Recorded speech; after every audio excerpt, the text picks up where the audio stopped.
నేను ఆంధ్ర అమ్మాయిని. పర్సనల్‌గా నాకు పికిల్స్ అంటే చాలా ఇష్టము.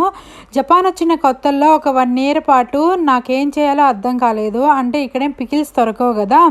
కొంచెం ఆ స్పైసీ కానీ, ఆ కమ్మదనాన్ని అంతా మిస్ అయిపోయాను. ఇలా కాదని నేనే ట్రై చేశాను. ఫస్ట్ అయితే ఉసిరికాయ పికిల్‌తో స్టార్ట్ చేశాను. అదైతే సూపర్ హిట్ అయింది.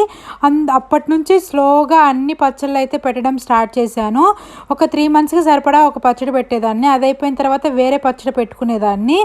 ఇలా కంటిన్యూస్‌గా ఏదో ఒక పచ్చడి పెట్టుకుంటూనే ఉంటాము.